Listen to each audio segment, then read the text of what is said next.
Assalamualaikum.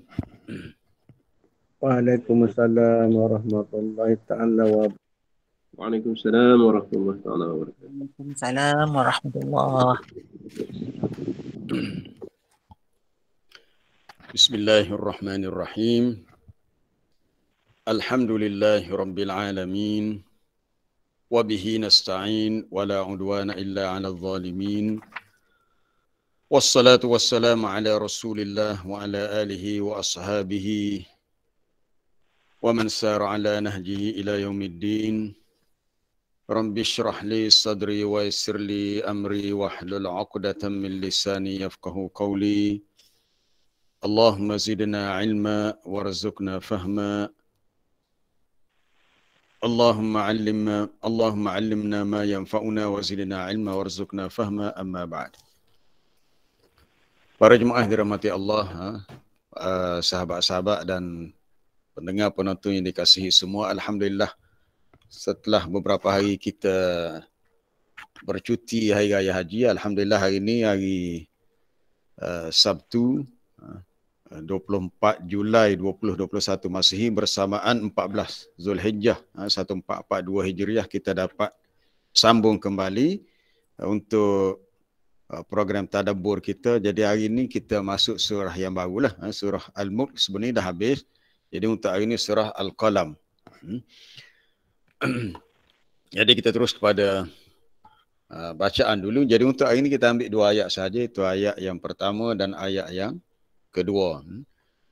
A'udzu billahi minasyaitonir rajim. Bismillahirrahmanirrahim. Nun wal qalami wa ma yasturun. Ma anta bi ni'mati rabbika bimajnun. Nun jugalah nun. Wal qalam demi pen. Waw tu waw qasam, waw dengan maksud sumpah. Allah Ta'ala bersumpah dengan qalam, dengan pen. Wa ma yasturun, dan apa yang mereka tulis. Ma anta bi ni'mati rabbika bimajnun, dan tidaklah engkau ya Muhammad dengan sebab nikmat Tuhanmu kamu menjadi majnun, menjadi gila. Ya, para jemaah yang dirahmati Allah, pertamanya kita lihat untuk muqaddimah surah ini. Surah ini adalah surah yang kedua lah selepas surah Al-Mulk dalam juzuk yang ke-29. Surah ini dimulakan dengan qasam, Allah Ta'ala bersumpah. Banyak ayat Quran yang Allah Ta'ala bersumpah dengan nama makhluknya untuk menggambarkan ta'zim besarnya perkara itu. Seperti Allah Ta'ala bersumpah dengan masa, wal asri. Allah Ta'ala bersumpah dengan waktu fajar, wal fajri. Allah Ta'ala bersumpah dengan negeri Mekah, la uqsimu bihadzal balad. Allah Ta'ala bersumpah dengan hari kiamat, la uqsimu biyaumil qiyamah. Di sini Allah Ta'ala bersumpah dengan qalam, dengan pen. Apa maksud pen di sini? Pen di sini sama ada qalamul malaikah, pen yang digunakan oleh malaikat, khususnya malaikat raqib atid untuk menulis amalan manusia, ataupun qalam yang yaktubu bihin nas, yang manusia menulis dengannya, ataupun pen juga dengan maksud makhluk pertama yang Allah Ta'ala ciptakan. Macam mana pen itu kita tak tahu, tapi pen itu adalah alat untuk menulis makhluk pertama yang Allah Ta'ala ciptakan. Ada hadisnya, kemudian Allah Ta'ala perintahkan kepada pen itu, qalam itu untuk uktub, tulis. Lalu pen itu, qalam itu bertanya, ya Rabb, wahai Tuhanku, madza aktub, apa yang aku perlu tulis? Lalu Allah Ta'ala suruh dia tulis maqadir al-khalaik, ketentuan takdir segala makhluk daripada awalnya akhirnya bagi segala makhluk yang akan diciptakan. Jadi berdasarkan hadis yang sahih, makhluk pertama yang Allah Ta'ala ciptakan adalah qalam. Sebelum diciptakan yang lain, berdasarkan ketentuan Allah dengan apa yang dia perintahkan qalam itu untuk tulis. Baik.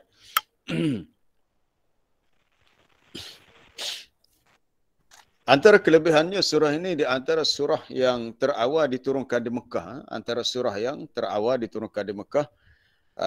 Mengikut riwayat Ibn Abbas katanya antara yang terawal diturun pertamanya awal sekali Iqra bismi rabbikal ladzi khalaq. Itu surah Al-Alaq. Kemudian surah inilah surah Al-Qalam. Kemudian surah Al-Muzammil dan Al-Muddathir. Jadi upapanya surah Al-Qalam ni di antara yang terawal turun kepada Nabi. Dan ada persamaan kita lihat. Kalau di awal surah Al-Alaq, ada kalimah Al-Qalam. Iqra' bismi rabbikal ladzi khalaq. Bacalah dengan nama Tuhanmu yang telah menciptakan. Alladzi 'allama bil Iqra' bismi rabbikal ladzi khalaq. Khalaqal insana min 'alaq. Yang telah menciptakan manusia daripada segumpal darah yang melekat. Iqra' wa rabbukal akram, bacalah. Dan Tuhanmu yang maha mulia dialah yang telah alladzi 'allama bil qalam, yang telah mengajar dengan qalam. 'Allamal insana ma lam ya'lam, dia mengajar kepada manusia apa yang manusia tidak ketahui. Itu Allah Taala berikan ilmu kepada manusia melalui perantaraan qalam, pen, tulis dan baca. Kemudian kalimah qalam itu disebut kembali dalam ayat pertama surah Al-Qalam. Sebelum tu dinyatakan dalam ayat di awal surah Al-Alaq. Iqra' bismi rabbikal ladzi khalaq. Biasa kita sebut surah Iqra'. Iqra' tu ayat pertama di awal surah tu. Sebenarnya nama surah tu surah Al-Alaq. Jadi surah ni dimulakan dengan huruf muqatta'ah. Nun. Jadi kita tak baca dengan na atau ni atau dengan nu. Bahasa Arab ni dia ada 3 baris je. Fathah, dhammah ataupun kasrah. Bagi atas, bagi bawah, bagi depan. Tapi di sini kita tak baca dengan baris sebab dia tak ada baris. Maka dibaca dengan bunyi asal huruf itu, nun. Begitu juga di awal surah Sad, Sad. Awal surah Qaf, Qaf.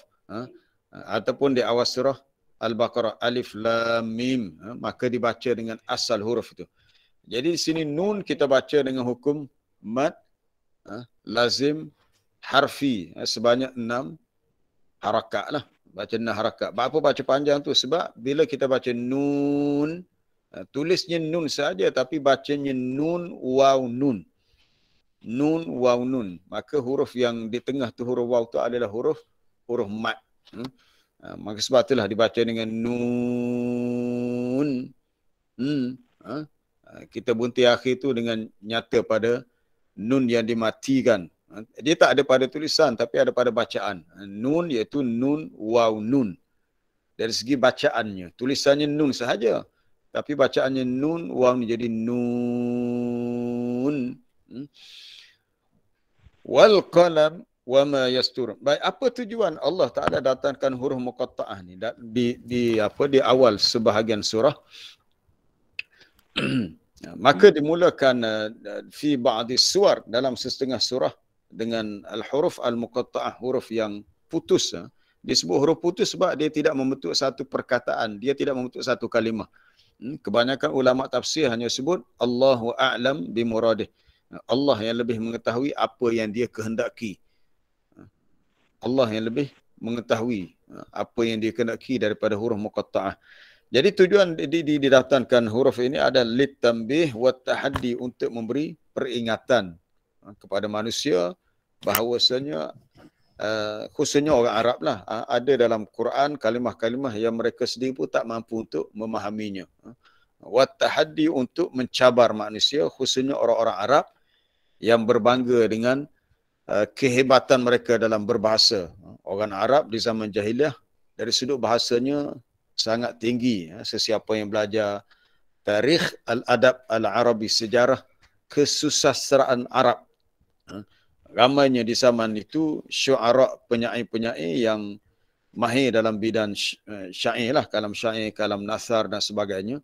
Tetapi bila datangnya Quran, mereka tak mampu untuk menandinginya atau untuk menyamainya. Jadi di awal ayat ini Allah Ta'ala menyatakan satu huruf muqatta'ah untuk manusia fikir apa maksudnya. Tapi ada riwayat hadis sebut nun dengan maksud merujuk kepada dakwat ataupun alat yang menjadi sebab kepada pen itu boleh ditulis. Kita kalau ada pen tapi pen tu tak ada rawat, dia tak berfungsi untuk menulis. Wal qalam. demi pen.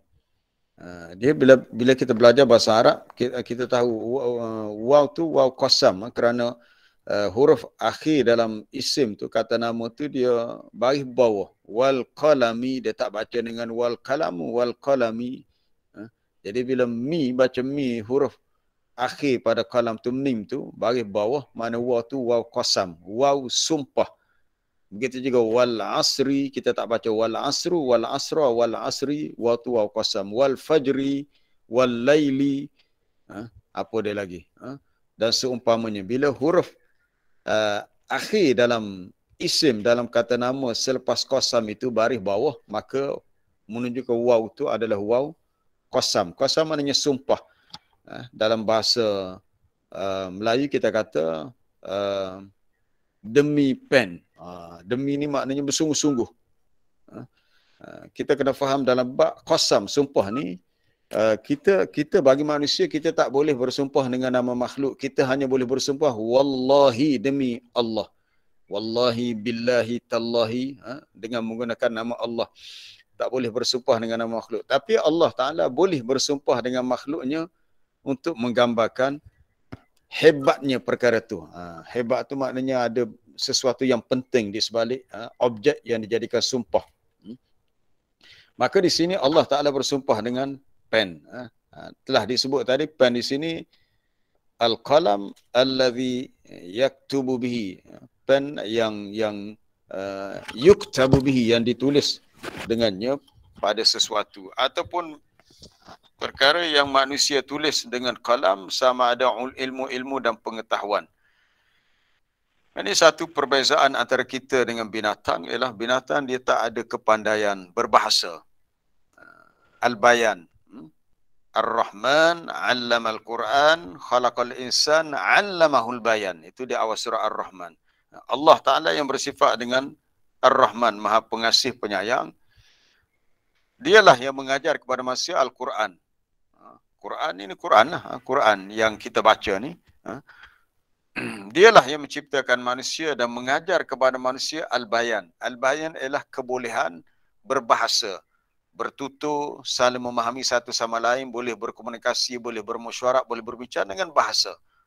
Bahasa ni satu alat komunikasi yang penting. Dan Allah Ta'ala menjadikan dalam kalangan manusia ada pelbagai bahasa. Bahkan kalau kita baca dalam Quran sendiri, seawal Allah Ta'ala ciptakan Nabi Adam, diperintahkan kepada malaikat untuk sujud. Bagaimana Allah Ta'ala sampaikan perintah itu sehingga malaikat faham? Adakah digunakan bahasa Arab? Pun kita tak tahu. Cuma Quran berbicara dengan bahasa Arab. Kerana diturunkan Quran itu kepada Nabi SAW yang berbangsa Arab. Kemudian Quran cerita tentang dialog antara Allah dengan Iblis. Allah Ta'ala tanya Iblis, kenapa kamu tak sujud kepada Adam? Iblis menjawab. Semua cerita itu disampaikan kepada kita dalam bahasa Arab. Jadi nak beritahu, bahasa ni adalah sesuatu yang Allah Ta'ala ciptakan untuk manusia boleh memahami. Ada bahkan untuk manusia mendapatkan ilmu. Dan bahasa itu difahami sesuatu daripadanya dengan cara dibaca dan ditulis. Al-qira'ah, pembacaan, dan al-kitabah, penulisan. Apa yang dibaca, apa yang ditulis. Adapun tujuan Allah Ta'ala bersumpah jawab kepada sumpah ini adalah innaka ya Muhammad, sesungguhnya engkau ya Muhammad, bukanlah engkau dengan sebab nikmat Tuhan kamu, engkau menjadi gila. Jadi ada kaitan antara ayat pertama dengan ayat kedua. Orang kafir di Mekah tuduh Nabi ni gila. Tapi Allah Ta'ala nak menafikan tuduhan itu, maka Allah Ta'ala datangkan sumpah dengan pen. Bahawasanya dengan sebab nikmat kenabian yang diberikan kepada baginda, bukanlah baginda itu seorang yang gila. Wa hadha raddun ala iftira' wa za'mi ahli Makkah annahu majnun. Dan sumpah Allah Ta'ala dengan pen ini menjadi suatu rad untuk menolak, untuk membantah perkara yang diada-adakan atau yang disangka oleh orang Mekah bahawa Nabi ini seorang yang majnun, yang gila. Sebenarnya mereka pun boleh kenal orang gila macam mana. Mereka boleh tahu dan Nabi dah lama tinggal bersama dengan mereka di Mekah, berpuluh tahun. Tiba-tiba bila Nabi memulakan dakwah, mengajak manusia kepada agama Islam, mengajak manusia kepada mentauhidkan Allah, kepada menyembah Allah Ta'ala sahaja, jangan mengsyirikkan Allah dengan yang lain, tiba-tiba dituduh pula Nabi gila. Apabila Nabi SAW beritahu, kita ni setelah kita mati, kita akan hidup kembali, lalu mereka menuduh mana mungkin orang yang mati akan hidup kembali. Maka perkara-perkara yang mereka tak boleh terima dari sudut akal fikiran, mereka menganggap Nabi dah seorang yang ada penyakit junun ataupun gila. Baik, kita kembali kepada persoalan qalam tadi. Adapun sumpah dengan qalam tadi adalah isyarah, suatu isyarat kepada aizamin ni'mati bihima, besarnya nikmat yang ada pada pen dan kebolehan menulis. Subhanallah, itu kalau kita perhati Allah Ta'ala ciptakan jari kita, manusia punya asabi' jari, dengan jari itu kita boleh menulis, kita boleh pegang pen. Kita memiliki jari yang mudah untuk kita pegang, alat untuk kita menulis. Jadi pen dan juga kebolehan menulis ni adalah min ajallin ni'am, di antara sehebat-hebat, seagung-agung nikmat ke atas manusia. Selepas diberi nikmat an-nutq wal bayan, boleh bertutur dan boleh memahami bahasa. Maka penulisan itu, tulis itu menjadi jalan untuk taskif, disebarkan pengetahuan ataupun diluaskan segala ilmu dalam kalangan manusia. Sama ada bangsa apa sekalipun, bahasa itu menjadi sebab kepada ilmu itu boleh disebarkan dengan kaedah tulis dan baca. Ibnu Jarir dan Ibnu Abi Hatim meriwayatkan daripada Ibnu Abbas, awwalu ma khalaqallahu al-qalam. Makhluk pertama yang Allah Ta'ala jadikan, yang Allah Ta'ala ciptakan adalah al-qalam, pen. Ini pen yang khusus, ya, bukan pen macam kita tulis macam ni, bukan pen yang sebagaimana kita gunakan, pen yang khusus. Tapi kita fahamlah pen tu alat untuk menulis. Tapi bagaimana bentuk pen tu kita tak tahu. Ni pen atau kalam ni makhluk pertama. Lalu qala, Allah Ta'ala berfirman dengan perintahnya kepada pen, uktub. Uktub, tulis. Lalu pen itu berkata, madza aktub, apa yang perlu aku tulis? Lalu Allah Ta'ala beritahu, uktub al-qadar. Tulislah segala ketentuan, segala takdir. Qadar, apa yang Allah Ta'ala mahu tentukan dengan kehendaknya dan kuasanya. Fajara bima yakunu min dhalikal yawm ila qiyamis sa'ah. Summa khalaqan nun. Lalu berlakulah apa yang dia kehendaki bermula daripada hari itu sampailah hari berlaku kiamat. Maksudnya apabila Allah Ta'ala menghendaki, contohnya diciptakan 7 petala langit, maka disuruh pen itu, diperintahkan pen itu tulis akan diciptakan langit sebanyak 7, bumi, dan tempohnya selama fi sittati ayyam, tempoh 6 masa. Kemudian diciptakan makhluk yang bernama jin daripada api, diciptakan malaikat daripada cahaya. Jin diciptakan daripada api, maknanya api lebih awal ada, sebab jin bahan asalnya daripada api. Manusia kemudian diciptakan sesuatu daripada tanah. Tanah diambil daripada planet bumi. Jadi sebelum diciptakan Adam, planet bumi ini dah ada. Kerana tanah itu digunakan sebagai bahan asas untuk ciptakan manusia. Jadi sebelum penciptaan itu berlaku, ketentuan bagi makhluk ni untuk diciptakan tu dah ada dah di sisi Allah Ta'ala di Lauh Mahfuz dengan apa yang ditulis oleh kalam pen itu. Kemudian diciptakan nun. Nun di sini maknanya katanya ad-dawah tu merujuk kepada alat untuk dakwah itulah. Dakwah ataupun kita kata sesuatu yang bila kita tulis pen tu maknanya ada warnanya. Biasa pen warna hitam lah ataupun warna biru. Kemudian Ibnu Asakir meriwayatkan daripada Abi Hurairah satu hadis yang hampir samalah. Inna awwala syai'in khalaqahu Allah al-qalam. Sesungguhnya sesuatu yang terawal Allah Ta'ala ciptakan dari kalangan makhluknya adalah qalam. Kemudian diciptakan an-nun. Nun merujuk kepada dakwat bagi qalam. Kemudian Allah Ta'ala perintahkan uktub, tulislah ma huwa kain, apa yang telah Allah Ta'ala tentukan untuk diciptakan. sama ada min amalin amalan. Ya. Amalan manusia pun Allah Ta'ala ciptakan, manusia yang pilih. Jadi baik buruk tu Allah Ta'ala yang tentukan. Buat begini baik, buat begitu buruk. Itu adalah ketentuan Allah. Cuma kita memilihnya apa yang kita nak lakukan. Sama ada kita memilih yang baik ataupun yang buruk. Ataupun ditulis juga rezeki, ajal dan ditulis segala yang ditentukan sehinggalah hari kiamat. Kemudian summa khatama 'alal qalam, kemudian selesailah tugas qalam itu, falam yatakallam ila yaumil qiyamah, dia tak ada tugas lagi lah, dia tak lagi berkata-kata sehinggalah hari kiamat. Jadi tugas pen itu sudah selesai. Ada dalam hadis Ibn Abbas bila Nabi beritahu apa dia, ihfazillah yahfazka, hadis riwayat Al-Imam Tirmizi daripada Ibn Abbas, wahai Ibn Abbas, hendaklah kamu pelihara hukum Allah, nescaya Allah Ta'ala pelihara kamu. Kemudian dalam hadis ini Nabi sebut, annal ummata, bahawasanya umat manusia kalau mereka semua berhimpun untuk memberikan kebaikan kepada kamu, lam yanfa'uka bi syai'in illa qad katabahu Allahu laka. Mereka tidak mampu nak memberikan apa-apa kemanfaatan, kebaikan kecuali apa yang telah Allah Ta'ala tulis. Kalau semua manusia ni berpakat untuk buat sesuatu yang baik, nak beri apa-apa kebaikan untuk kita, tak akan sampai kebaikan itu kecuali mengikut apa yang telah Allah Ta'ala tulis. Iaitu yang Allah Ta'ala perintahkan pen itu, qalam itu tulis. Wa in ijtama'u ala an yadurruka bi syai'in lam yadurruka illa bi syai'in qad katabahu Allahu 'alaik.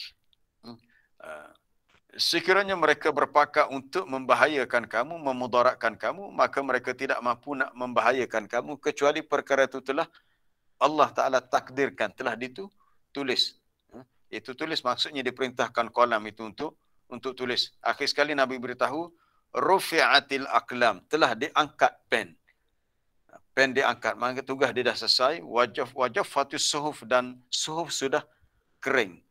Kering maknanya tak ada lagi peranan untuk dibasahkan dakwah di atas lembaran tempat tulis tu.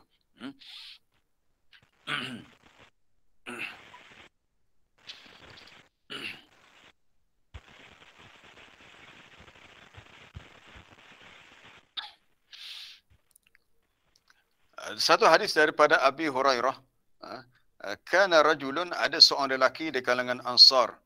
Ansar ni orang penduduk asal Madinah. Ya jelisu ila Nabi sallallahu alaihi wasallam. Lelaki Ansar ni duduk dekat Nabi dan fayasma' minan Nabi. Lalu dia duduk mendengar apa-apa yang Nabi nak sampaikan. Lalu fayu'jibuhu wa la yahfazuhu. Dia merasa kagum dengan perkara yang Nabi nak beritahu, tetapi dia tak mampu nak menghafaznya, tak mampu nak mengingatinya. Lalu dia mengadu kepada Nabi sallallahu alaihi wasallam. Lalu Nabi kata, ista'in bi yaminik wa auma'a bi yadihi lil khatti. Nabi kata, dapatkan pertolongan dengan tanganmu. Maksudnya yang kamu dengar, kamu boleh tulis. Hadis ni menunjukkan kepentingan menulis dalam soal ilmu. Bukan setakat kita baca apa yang orang tulis. Kita perlu tulis. Bahkan kata-kata hikmah orang Arab kata, kalau apa dia, as-sa'id, nelayan yang pergi ke laut untuk lisaidi, untuk menangkap ikan, dia perlukan kepada pejala, perlu kepada asyabakah, jaring untuk tangkap ikan dengan cara itulah.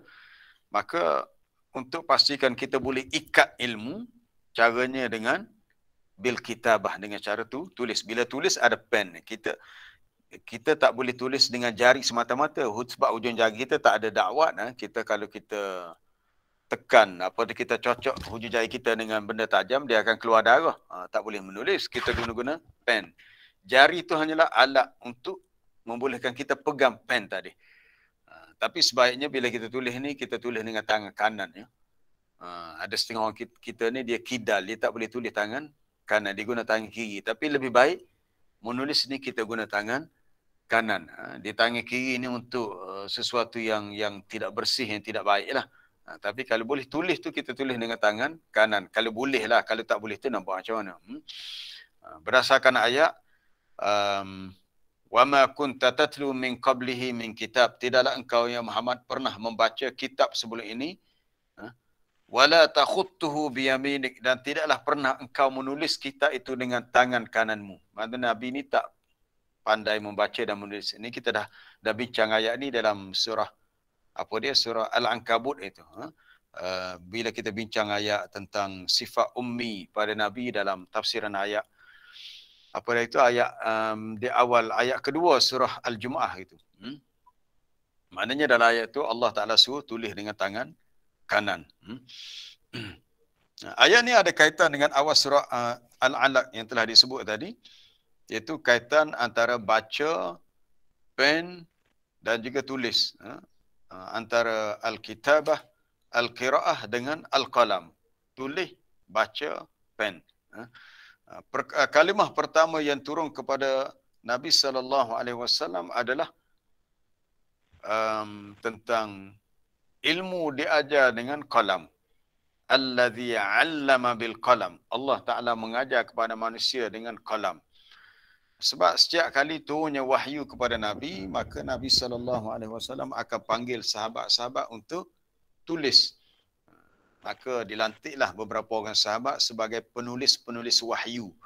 Seperti Ali bin Abi Talib, Ubay bin Ka'ab, Uthman bin Affan, Zaid bin Thabit. Mereka ni orang yang mahir menulis. Jadi mereka dilantik sebagai penulis wahyu. Jadi oleh kerana berlakunya baca, tulis, Jibril sampaikan wahyu dengan cara dibacakan. Nabi dengar, Nabi ulang, Nabi ingat. Kemudian dibacakan kepada sahabat, sahabat dengar dan sahabat pun tulis. Maka terpeliharalah Quran dengan cara sebegitu.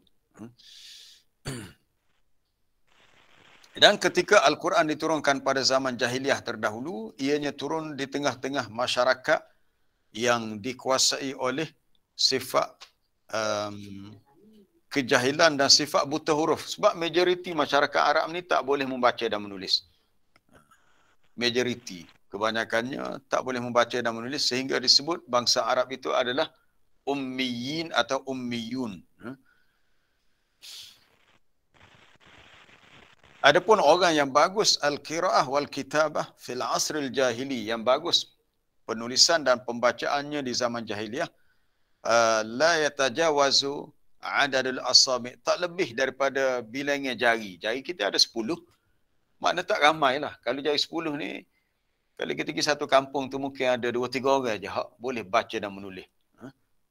Maknanya tidak ramai. Bilangan yang boleh membaca dan menulis tidak lebih daripada bilangan jari. Makna terlalu sedikit. Tapi bila turun ayat ini, Al-Quran menyuruh kita memberi perhatian kepada soal membaca dan menulis.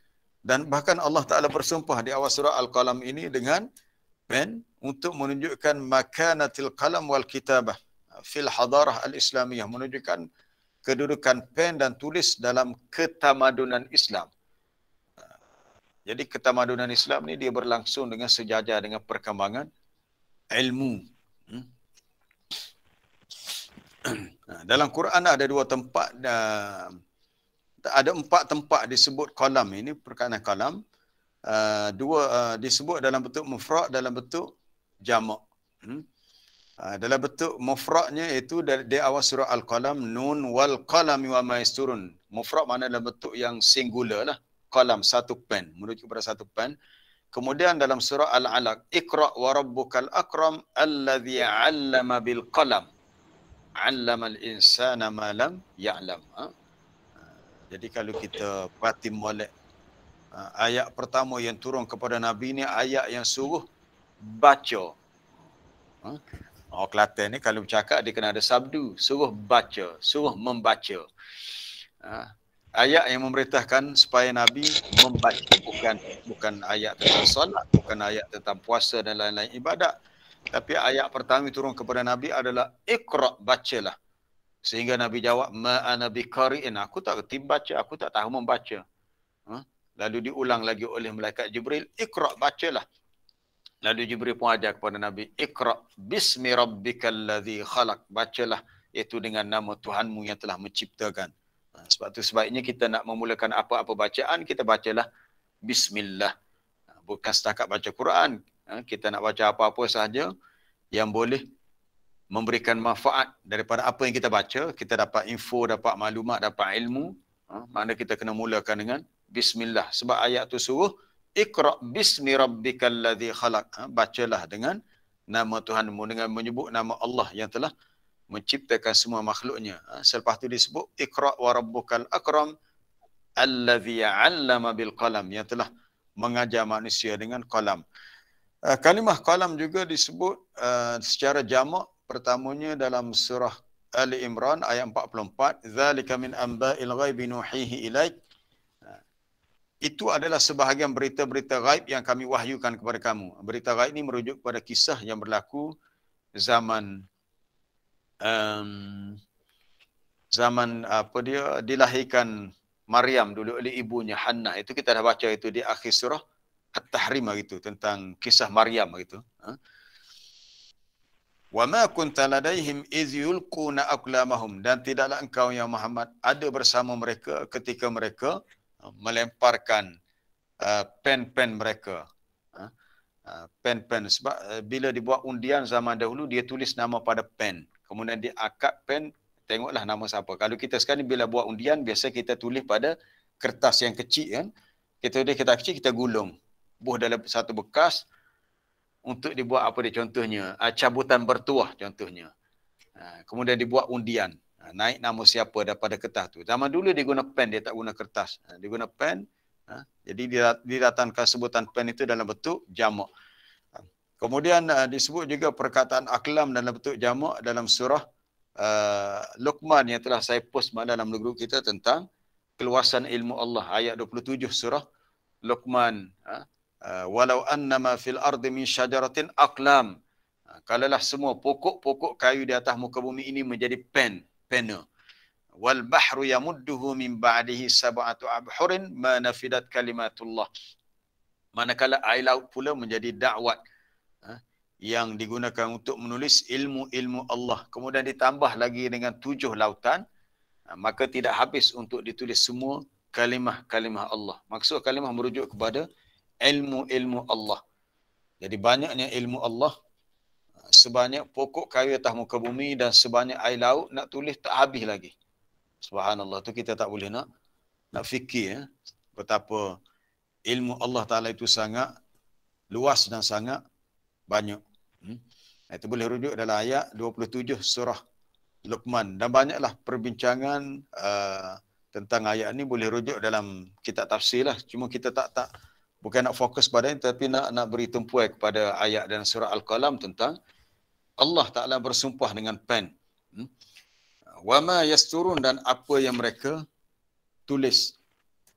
Tulis ni sama ada yang kita tulis, pen yang makhluk pertama diciptakan itu tulis, kemudian pen yang digunakan oleh malaikat. Ada juga pendapat katakan pen ini qalamul malaikah. Jadi malaikat ni kita pun tahu malaikat yang mengawasi kita kanan kiri, iaitu Raqib dan Atid. Tugas dia menulis ma yasdaru 'anil insan min khairin wa min syarrin. Apa-apa yang muncul, yang keluar daripada manusia, yang baik, yang buruk, semua dia tulis. Semua dia akan tulis. Jadi dia pun ada pen jugalah berdasarkan pendapat tu untuk dia tulis.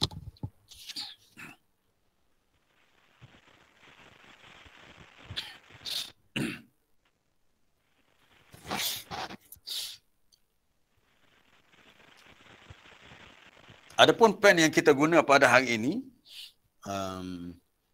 dia dah berubah dah. Dia punya itulah, dia tidak lagi setakat pen yang kalau dahulu pen dalam bentuk pensel. Pensel ni yang guna dia punya apa dia tu, warna hitam. Ataupun pensel itu pensel lah, warna hitam tu yang kita kata boleh padam dengan getah pemadam tu, ataupun kita guna pen warna hitam, warna biru, warna merah dan sebagainya. Sekarang ni dah fatan taliku minhu al-ibarat rasasan, dah berpindah dia punya peranan pen rasas. Rasas ni pensel tu lah. yang menggunakan karbon, warna hitam karbon tu. Tapi sekarang ni dah ditukar dalam bentuk lauhatul mafatih fil hasub, dalam bentuk paparan keyboard. Bahasa Arab kata lauhah al-mafatih. Kalau kita guna komputer kan kita ada keyboard, papan kekunci. Begitu juga kalau kita guna telefon pintar, yang kita boleh tulis di atas skrin telefon kita tu, bila kita tekan keluar paparan huruf apa, nombor apa, kita boleh tekan. Jadi sebenarnya pen juga tu. Jadi apa yang kita tulis dalam mesej kita, apa kita tulis dalam Facebook, semua apa tu, itu sebenarnya pen juga. Cuma dia berubah bentuknya sebegitu mengikut perkembangan zaman sekarang lah. Jadi faqalamul yaum, pen pada hari ini dalam bentuk lauhah al-mafatih, dalam bentuk keyboard yang terdapat pada hasub, al-hasub iaitu pada komputer ataupun pada telefon. Wa ala kulli katib, ni saya petik daripada satu artikel tentang kepentingan pen ni. Dia kata maka setiap orang yang menulis, kita semualah, sesiapa yang menulis, tulis pada telefon ke, dalam email, dalam komputer sebagainya, an yattaqiyallaha subhanahu wa ta'ala fi kulli ma yaktubuhu fahuwa imma lahu aw alaihi. Maka hendaklah penulis itu bertakwa kepada Allah pada setiap perkara yang dia tulis, sama ada perkara yang dia tulis itu dapat pahala atau dia dapat dosa. Kalau yang dia tulis itu perkara yang berdosalah, perkara keburukan, mendorong kepada dosa, ataupun perkhabaran yang palsu, berita yang tidak benar, fitnah sebagainya, dosalah. Tapi kalau yang dia tulis itu adalah perkongsian ilmu, kata-kata nasihat, perkara-perkara yang memberikan peringatan kepada manusia, maka dia mendapat pahala atas apa yang dia tulis. Para jemaah yang dirahmati Allah.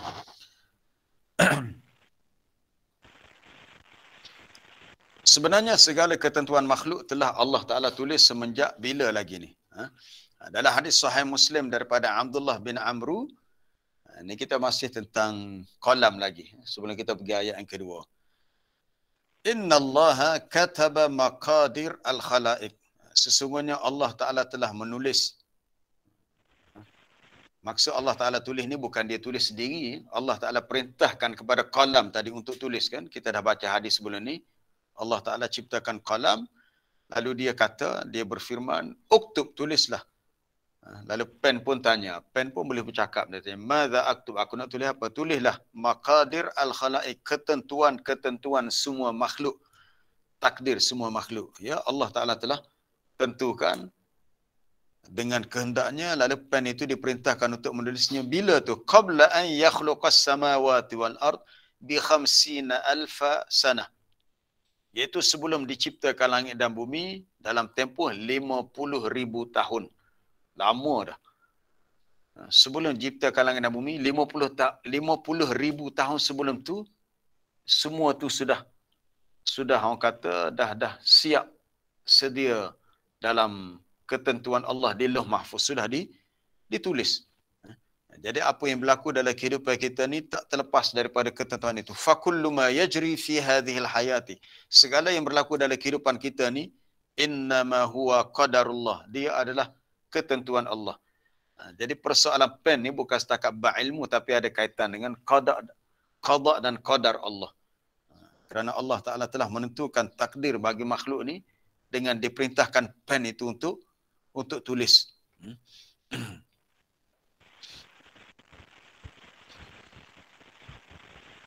Dan ditulis semuanya, yang besar, yang kecil, semua urusan sudah ditulis. Fa amaral qalam bi kitabatihi fa huwa maktubun 'indahu fil lauhil mahfuz. Maka dia memerintahkan qalam untuk melakukan tugas menulis, maka tertulislah segala ketentuan di sisinya di lauh mahfuz. Wa huwa nafizun fil khalqi bi qudratillahi wa iradatihi. Maka dia akan melaksanakan apa-apa yang dia nak ciptakan itu dengan maka malaikat dia akan melaksanakan perintah Allah yang Allah Ta'ala suruh tulis itu dengan kekuasaan Allah dan kehendaknya. Jadi bila Allah Ta'ala suruh qalam tadi, bukan malaikat, maaf, qalam tadi tulis, maka qalam itu akan tulis dengan apa yang Allah Ta'ala perintahkan dengan kekuasaan dan kehendak Allah. Kemudian kita pergi kepada ayat yang berikutnya. Tujuan Allah Ta'ala bersumpah ni untuk menolak dakwaan orang-orang kafir Mekah yang menuduh Nabi gila.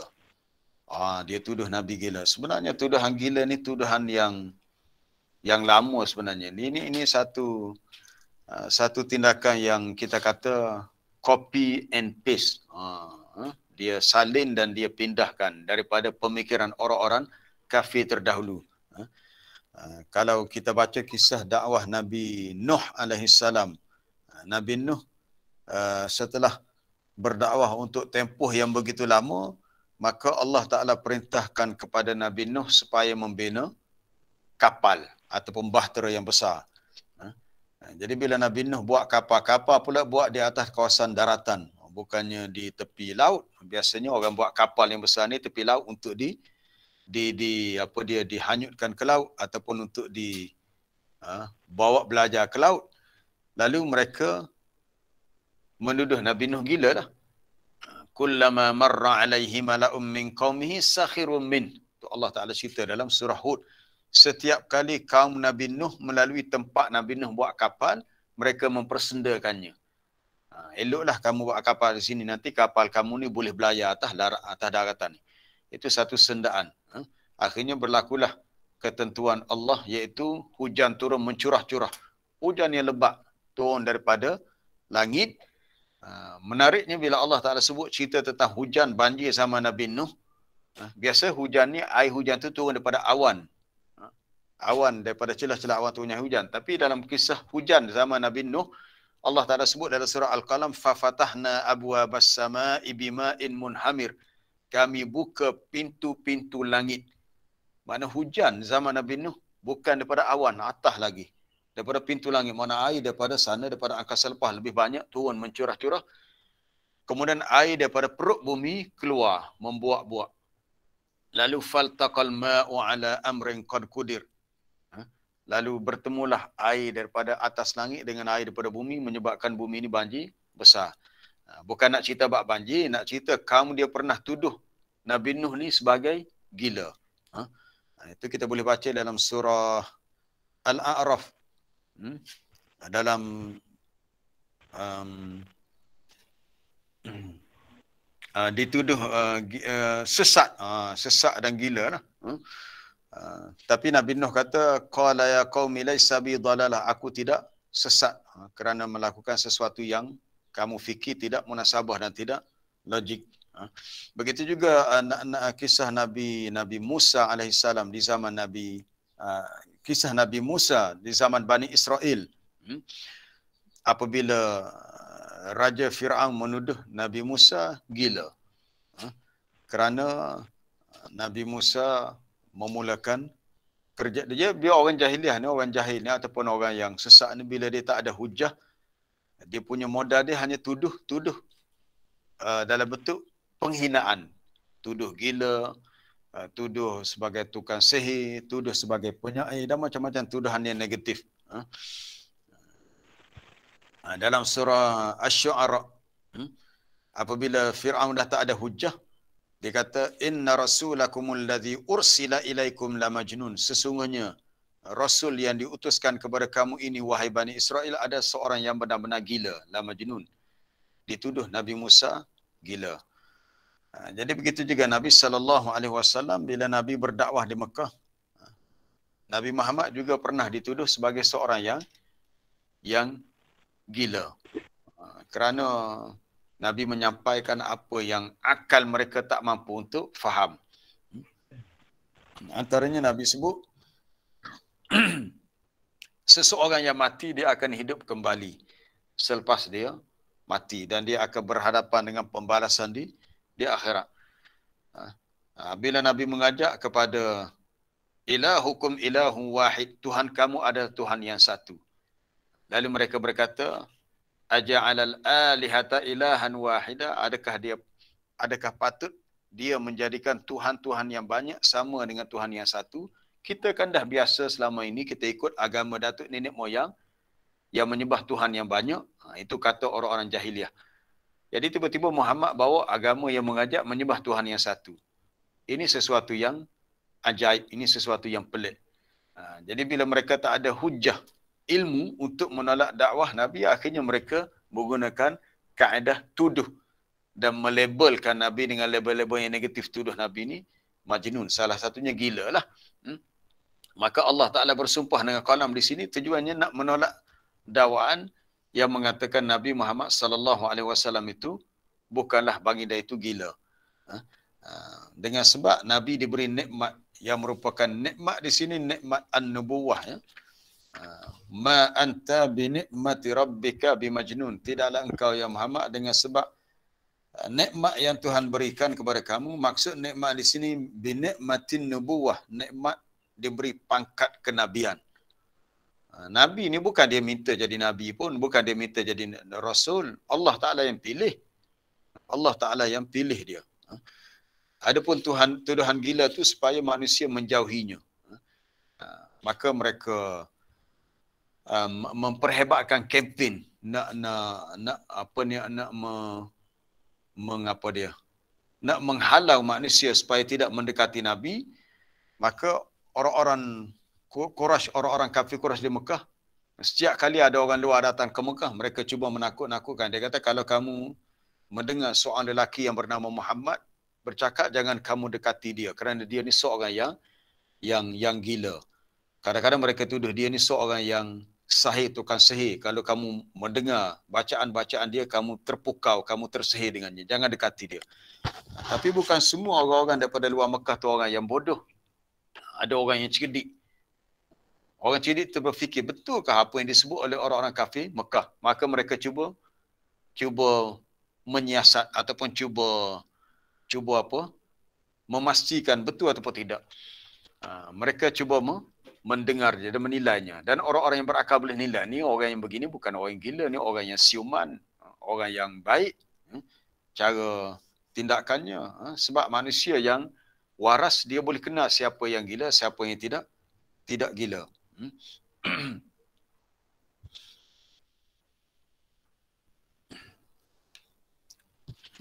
Dari sudut bahasa Arab, junun ni maknanya yang tertutup akalnya, daripada perkataan jan, daripada jin.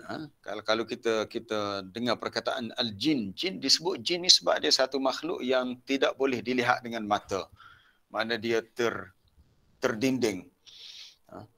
Begitu juga janin dalam perut anak yang masih kecil, dalam perut ibu yang mengandung, disebut janin, ajinnah, sebab kita tak nampak dia, sebab dia masih kecil, tak nampak sebab ditutup dengan lapisan perut yang tebal, maka disebut janin. Junun ialah orang yang tertutup akalnya, iaitu zailul aqli, yang hilang akal. Kalau seseorang tu bertindak sesuatu yang di luar, kita kata tindakan akal yang waras, yang normal, maka dikatakan kepadanya gila.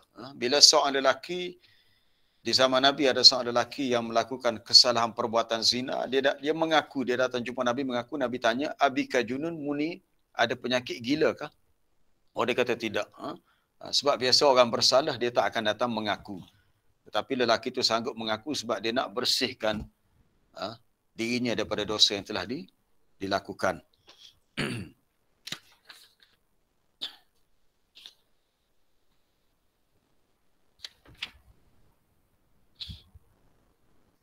Begitu juga dalam ayat surah At-Takwir, ada beberapa perkara yang Allah Ta'ala bersumpah dengannya, tapi tajuknya sama juga.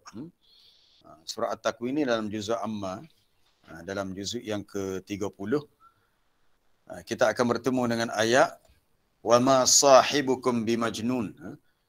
Allah Ta'ala bersumpah dengan beberapa perkara dalam ayat yang sebelumnya, dengan bintang-bintang yang beredar di langit, waktu malam, waktu subuh. Tujuan Allah Ta'ala bersumpah nak beritahu bahawasanya Quran itu adalah kata-kata yang diturunkan oleh malaikat yang mulia, Rasul yang kan merujuk kepada malaikat Jibril, yang mempunyai kekuatan, sebab malaikat ini besar. Malaikat Jibril ini makhluk yang muta'in, yang sangat taat akan perintah Allah. Kemudian dia ni dia ni satu makhluk yang amin, yang sangat jujur dan amanah. Lalu diberitahu wa ma sahibukum bimajnun, dan tidaklah temanmu itu, merujuk kepada Nabi SAW, tidaklah baginda itu seorang yang majnun, yang gila. Kerana tuduhan yang dilemparkan oleh orang-orang kafir di Mekah itu adalah tuduhan yang tidak benar. Jadi yang kita boleh ambil pengajaran bila kita tadabbur ayat ni adalah golongan yang tak ada hujah ilmu, dia bukan nak menyampaikan hujah sebab dia tak ada hujah ilmu. Maka dia menggunakan pendekatan menuduh pihak lawan dengan tuduhan-tuduhan yang jahat, yang negatif. Tujuannya adalah untuk menjauhkan manusia daripadanya. Jadi orang-orang yang berakal, dia tidak mudah percaya kepada tuduhan kecuali dia mengkaji dan berfikir. Jangan mudah kita nak menuduh kecuali kita ada bukti. Sesuatu perkara itu benarlah begitu. Lebih-lebih zaman akhir zaman ini banyak fitnah-fitnah yang berlaku. Kita kena ada bukti bahawasanya ia begini dan begini. Baik, kita berhenti setakat itulah. Habislah untuk perbincangan kita pada hari ini. Assalamualaikum Ustaz. Ya, salam. Ya, Ini kita nak fahamkan Ustaz. Iaitu mengenai takdir al-qalam tak ialah dia tulis dah. Jadi qalam tu azali lagi dia tulis dah ketentuan takdir tu. Dah. Lagu mana hak alik kita ni pilih. Pilih tak. Jadi kita kena pilih. Tak, kita kena pilih. Betul. Tapi hak Allah tak dah. Jadi kita nak fahamkan.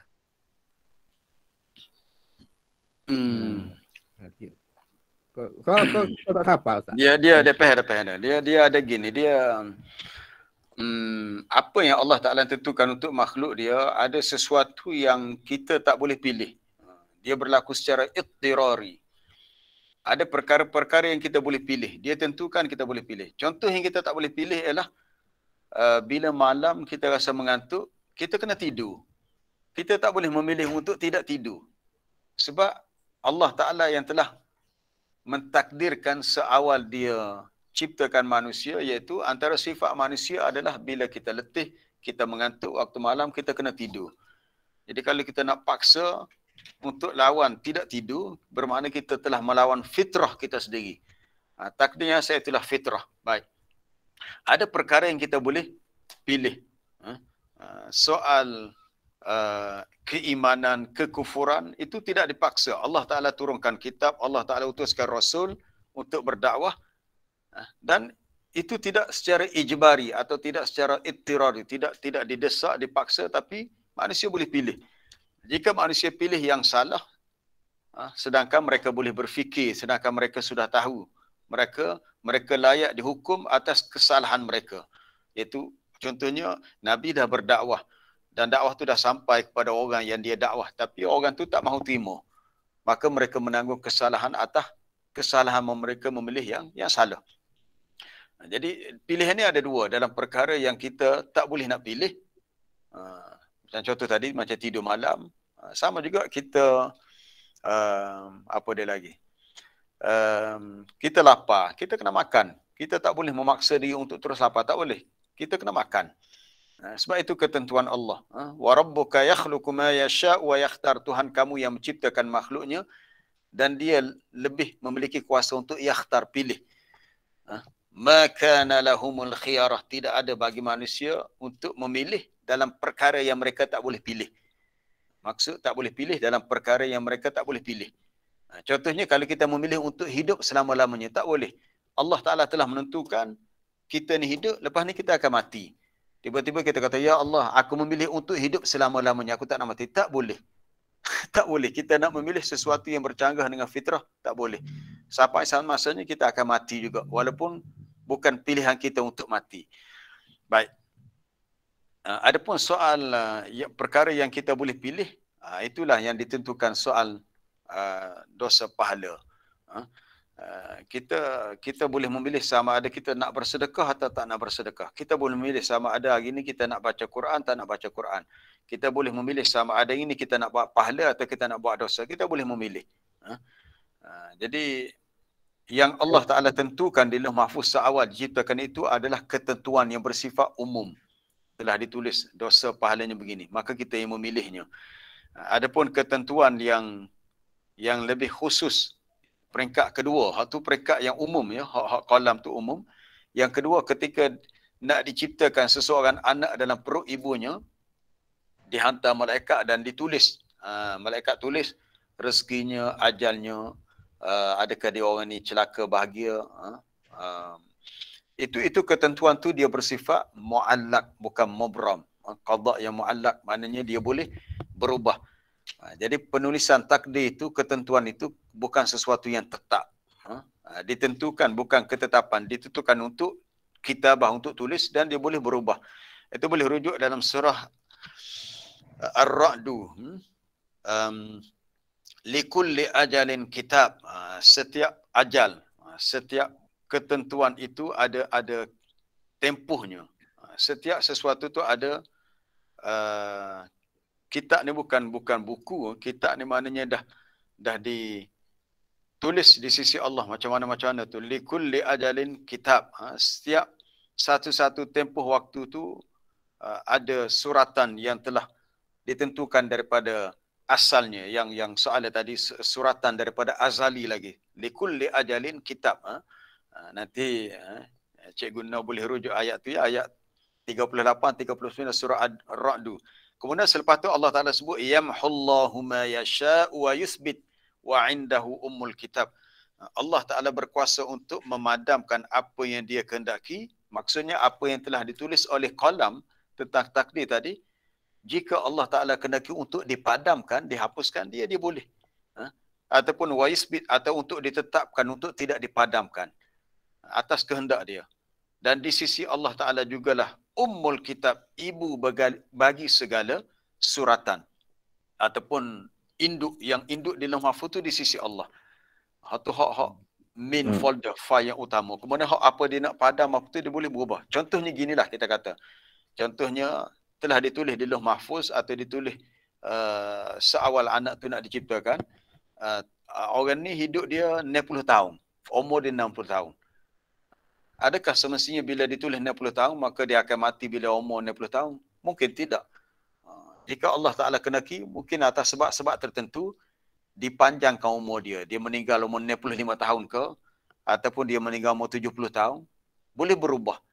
Antara sebab itu adalah contohnya Nabi sebut adalah dia menghubungkan silaturrahim. Kita dah bincang hadis itu dulu. Sesiapa yang sukalah man ahabba an yubsata lahu fi rizqihi aw yunsa'alahu fi atharihi falyasil rahimahu. Sesiapa yang sukalah kalau diluaskan rezeki untuknya, maknanya murah rezekinya atau dipanjangkan umurnya, maka hendaklah dia menghubungkan silaturrahim. Jadi menghubungkan silaturrahim, merapatkan hubungan kekeluargaan itu pilihan dia. Bila dia memilih untuk berbuat begitu, Allah Ta'ala boleh ubah. Rezeki dia banyak ni semakin banyak lagi. Dia umur dia setakat 50 tahun, mungkin boleh ditambah jadi 60-70 tahun. Jadi maknanya ia boleh berubah. Takdir itu boleh berubah. Sikit ke tak? Sikit ke? Ya, ada lagi ya. Ada Pak. Nak bahas sikit lagi. Adakah katalah macam saya hari ni Ustaz, saya ni nak dengar kuliah Ustaz pagi ni. Adakah Tuhan tulis azali lagi? Hak saya nak dengar ni. Hak tu kita tak tahu. Sebenarnya di sisi Allah Ta'ala kita tak tahu. Tapi hak pentingnya yang kita tahu, kita telah memilih. Tetapi di sisi Allah kita tahu. Dia imma sama ada ya mungkin di sisi Allah Ta'ala sejak azali telah ditulis bahawa kita boleh bersama dalam majlis ilmu secara online, dalam Google Meet begini, mungkin dah ada. Ya mungkin, sebab asal kita tak tahu. Atau mungkinnya asalnya tak ada, tetapi dengan sebab berlaku pandemik COVID-19, lalu kita memohon kepada Allah supaya dipermudahkan kita dapat teruskan majlis ilmu, maka Allah Ta'ala permudahkan, akhirnya berlakulah cara begini. Dan kita memilihnya untuk begini. Jadi soal perkara ini berlaku adalah kita yang memilihnya. Bila kita ambil satu buku tu, kita pun, adakah kita kata, telah ditakdirkan sejak azali bahawa ini aku akan pergi buku ni dengan sebab buku aku baca ni. Atau kita mengatakan, kita yang memilihnya. Betul, kita memilihnya dan Allah Ta'ala yang memberi kekuatan kepada kita untuk memilihnya. Ataupun di sisi Allah Ta'ala dia lebih tahu. Kita tak tahu asalnya. Jadi soal ketentuan asal takdir itu kita tak tahu kedudukan asal. Sebab dia adalah perkara yang menjadi rahsia Allah.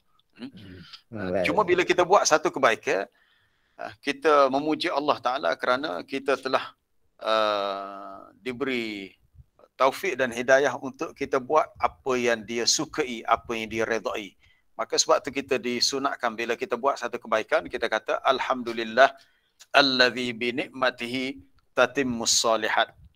Segala puji bagi Allah bila dengan sebab nikmatnya menjadi sempurnalah segala perkara yang baik. Dengan sebab nikmat Allah, dia ilhamkan kepada kita, kita pun ikut ilham itu, ilham yang untuk berbuat baik. Akhirnya kita mendapat pahala atas kebaikan yang kita buat. Kalau kita nak pergi atas, kita kata dah telah ditentukan. Sebab itulah para sahabat pernah tanya Nabi, kalau dah telah ditentukan kita ni ahli syurga, buat apa kita memilih untuk beramal? Nabi kata dah setiap orang di antara kamu qad kutiba maq'aduhu minal jannati awin nar, telah ditulis tempat duduknya dalam syurga neraka. Di azal itu dah ditulis dah. Sahabat kata kalau dah macam tu, buat apa kita beramal?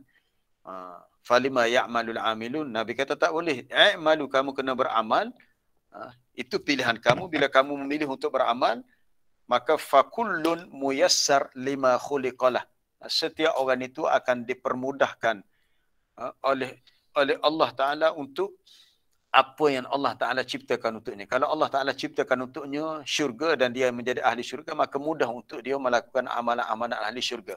Sekalipun dia berbuat dosa, tetapi ada keinginan untuk dia membanyakkan taubat, istighfar kepada Allah, melakukan amalan-amalan soleh yang menghapuskan dosanya.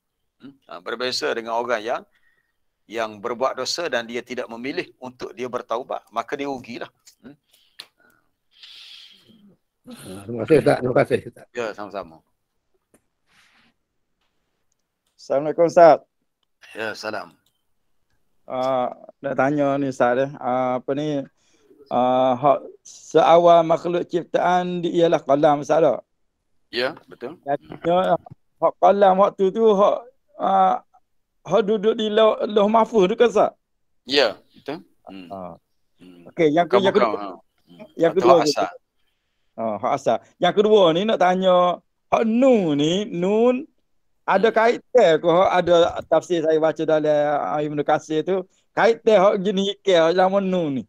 Jadi nak tanya dari segi hadis-hadis hak dia bawa tu lagu mana, kukuh kuat kau tidak, wallahu alam Ustaz. Dia persamaannya sebab di akhir surah Al-Qalam tu sendiri ada kisah Nabi Yunus. Nabi Yunus ni dikenali dengan Zunnun yang mempunyai ikan paus. Nun adalah gelaran bagi ikan paus lah. Itu boleh rujuk dalam surah yang sama juga, surah Al-Qalam. Di akhir tu, ayat yang keberapa? Ayat 48, muka surat 566 tu. Fasbir li hukmi rabbika wa la takun kasahibil huti idh nada wa huwa makzum. Bersabarlah terhadap perintah Tuhan kamu, janganlah kamu menjadi seperti orang yang ditelan oleh ikan. Hud. Hud ini dalam surah ini disebut dengan Hud. Dalam surah Al-Anbiya disebut Nabi Yunus ini dengan kisah dengan gelarannya Wazannun dan orang yang disebut sebagai ayat 87. Ya, mikrofon. Baik, ayat 87 surah Al-Anbiya, Wazannun, dan yang mempunyai nun, ikan. Nun merujuk kepada ikan. Tak, itu nun dari segi namanya, tapi nun di sini merujuk kepada huruf. Ia beza antara kata nama dengan huruf haraf. Cuma dalam beberapa riwayat Israiliyat, saya tak sebut sinilah, riwayat Israiliyat. Israiliyat ni merujuk kepada riwayat-riwayat yang datang daripada Ahlul Kitab. Mereka mengatakan nun ialah suatu jabalun muhitun bil ardi, sebuah bukit besar yang memanjang mengelilingi bumi. Katanya bukit ada dalam apa dia tafsir suar oleh Dr. apa dia Syekh Said Tantawi ada sebut dia ada nukil daripada beberapa tafsir yang lain. Mereka mengatakan golongan Yahudi mengatakan nun ini merujuk kepada sebuah bukit yang besar yang bila berlaku apa-apa gempa maka yalah ada pendapat kata itu ada pendapat kata bukit satu, ada pendapat kata nun merujuk kepada ikan yang besar. Dia kata bumi ini berada di atas seekor ikan, bila ikan tu bergerak maka berlakulah gegaran. Iaitu riwayat itu tidak sahih lah. Jadi pendapat hadis sebut Ibn Abbas tadi nun merujuk kepada ad-dawatu, merujuk kepada alat yang menjadikan pen itu berbekas, mana dakwah untuk menulis. Tapi cuma kita kena tahqiq lah, adakah nun yang merujuk kepada kisah ikan paus yang telah Nabi Nuh, sebab ada persamaan dari segi bunyi itulah. Tapi sebenarnya lain. Hak nun hak kita baca awal surah Al-Qalam merujuk kepada huruf nun, merujuk kepada huruf nun. Adapun Nabi Yunus wazan nun, dia bukan huruf tapi alif lam nun waw nun zun nun. Merujuk kepada Nabi Yunus alaihissalam. Cuma persamaan dari segi bunyi lah. Sama-sama bunyi nun.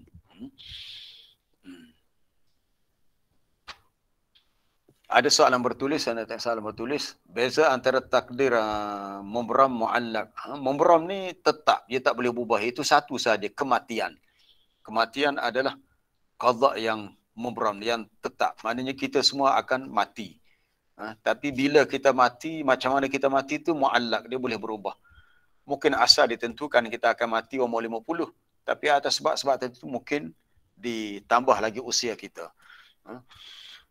Mu'allaq ni suatu takdir yang bergantung kepada usaha kita. Contohnya adalah bab rezeki, kesihatan. Allah Ta'ala tentukan dan dia boleh berubah. Contohnya kita lari daripada penyakit.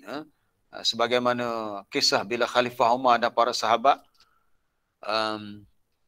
pergi ke bumi Syam yang ketika itu dilanda dengan penyakit ta'un. Jadi bila Umar kata kita kena berpatah balik ke Madinah. Sebab ada hadis. Hadis itu sebenarnya Umar pun tak tahu tapi disebut oleh Abdul Rahman bin Auf. Abdul Rahman kata Nabi pernah beritahu bila kamu mendengar suatu penyakit ta'un di sesuatu tempat, kita yang berada di luar jangan masuk dan orang yang duduk situ jangan keluar.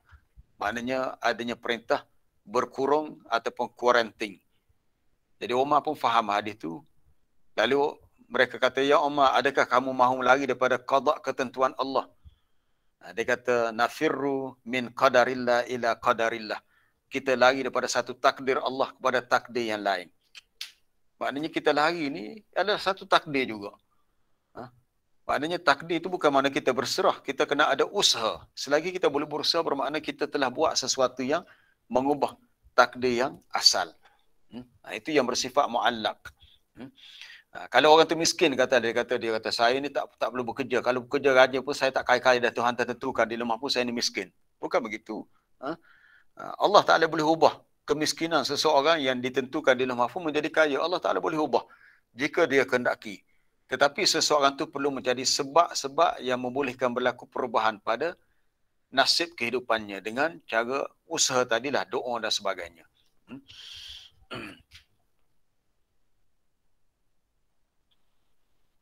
Apa kaitan ayat pertama tentang pen dengan dinafikan tuduhan sebagai gila? Yang kita boleh fahamnya, orang gila tak boleh menulis. Pen ialah alat untuk menulis. Kemudian ayat selepasnya menyatakan ma anta bi ni'mati rabbika bimajnun. Tidaklah engkau ya Muhammad dengan nikmat Tuhanmu ini engkau menjadi seorang yang gila. Kita pun faham, orang gila memang tak boleh menulis. Kalau kita pernah jumpa orang gila, kita bagi pen, suruh dia tulis nama dia. Dia tak boleh.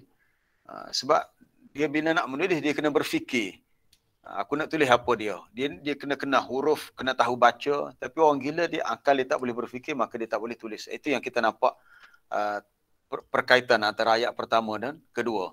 Bila Nabi dah dia ajar kepandaian muda dan membaca, mana Nabi ni seorang yang benar-benar waras dan siuman. Tidak seperti yang dituduh oleh orang-orang kafir Mekah. Ada tak apa-apa kaitan huruf nun dengan Nabi Yunus yang digelar Dhunnun. Itu dari segi nama sahaja, nama. Nama merujuk kepada Hud. Hud itu ikan yang besar, ikan paus yang telang. Tapi kalau nak kaitkan dengan huruf nun, wallahu alam, saya tak pasti, kita tak jumpa dalam tafsir tu kaitan tu. Apakah kaitan huruf nun di awal surah Al-Qalam ada kaitan dengan kisah ikan paus yang telah Nabi Yunus tu. Kita tak jumpa jawapan itu dalam mana-mana tafsir, wallahu alam, tak dipastikan. Tapi kena cari pula lah kalau ada jawapan lain. Baik, kita putih setakat tu rasa tak ada dah soalan-soalan yang berbangkit. InsyaAllah kita sambung lain kali pula lah untuk ayat yang berikutnya. Masih tentang kisah Nabi kita sallallahu alaihi wasallam. Dan yang menarik lagi adalah tentang Nabi ni dia dapat pahala tak putus-putus. Pahala tak putus-putus. Jadi tak perlu bagi kita, contohnya kita popular orang kita ni, kadang dia kata kita hadiahkan Fatihah kepada Nabi kita. Tak payah nak hadiahkan surah Fatihah ke apa-apa, sebab apa-apa sahaja amalan yang kita buat, yang wajib, yang sunat, kita baca Quran, kita solat, setiap pahala yang kita dapat memang ada bahagiannya untuk Nabi kita. Automatik Nabi akan dapat pahalanya berdasarkan ayat wa innalaka la ajran ghaira mamnun. Sesungguhnya bagi engkau ya Muhammad pahala yang tidak putus-putus. Jadi nak tahu apa perbincangan kita ayat ni, insya-Allah kita jumpa esok lah. Subhanakallah bihamdika asyhadu an la ilaha illa anta astaghfiruka wa atubu ilaik. Wa sallallahu wasallam ala nabiyyina Muhammad wa ala alihi wasallam. Alhamdulillah. Assalamualaikum warahmatullahi wabarakatuh. Waalaikumsalam.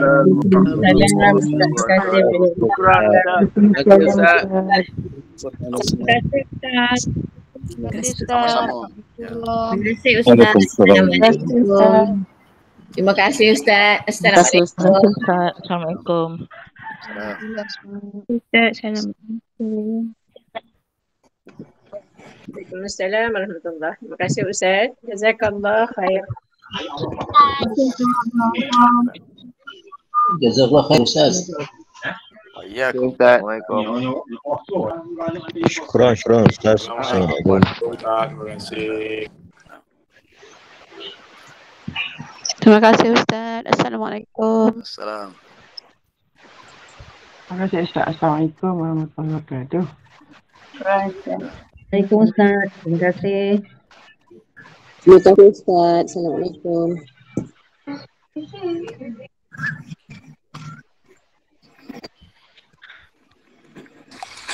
Terima kasih Ustaz. Assalamualaikum.